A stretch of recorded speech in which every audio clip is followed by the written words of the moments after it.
school the following day, and yeah. It was very painful. It was very painful in a way that I learned to love the school, I learned to accept everything. I did not find a job. It was offered to me before.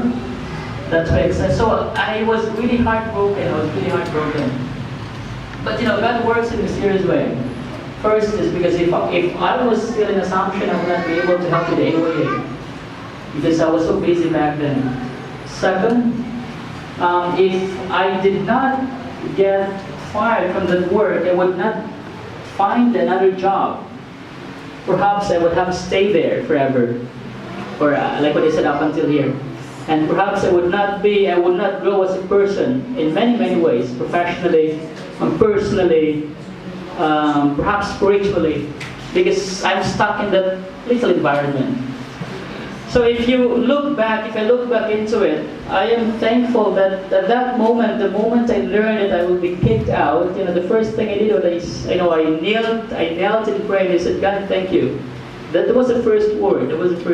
Thank you for letting me experience this at a fresh age of 25. I was only 24, 25 back then.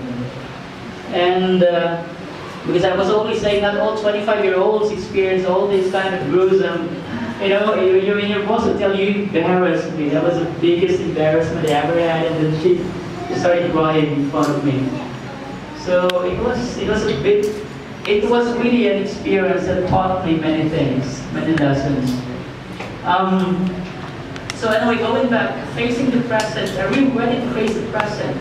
When the opportunity, when problems come in, are we able, can we go on and fight and say, Lord, I can do it. Lord, I'm here. I'm going to go on and do the things that you want me to do. So, it is indeed difficult. Now, it's a real challenge to face the present, like what I said earlier. We cannot have the opportunity of saying, one of these days I'll do something about my temper, my commitments, God, my health, my responsibility, and so on.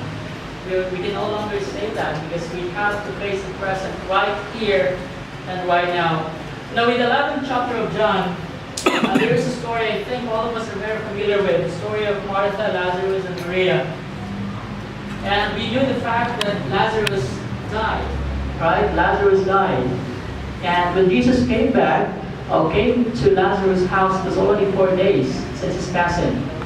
And so Martha said to Jesus, if only you had been here, my brother would have died. But Jesus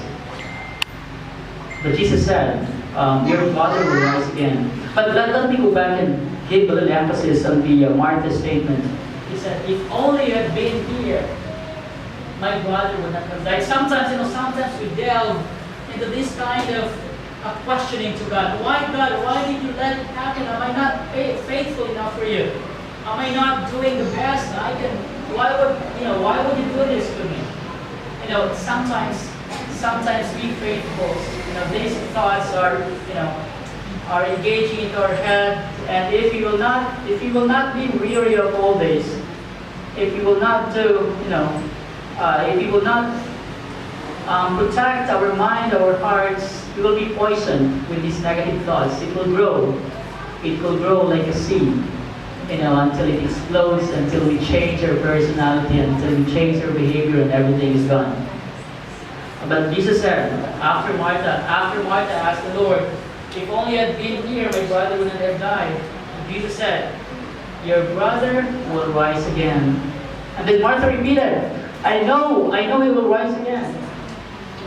I know he will rise again in the resurrection of the last day. Sometimes if we look at the deeper perspective, we can see that Martha was believing. He believed that God is a powerful God. He believed that God created heaven and earth. He believed that many things God had already done. But during that point, he was saying that I knew that he will come back, he will leave again when you come back in your second return during the resurrection day. He was looking at the future. She was looking at the future. It's easy for us to believe that Jesus lived, that Jesus created all these miracles. It is easy for us to believe that God is going to come again very soon. But sometimes it is also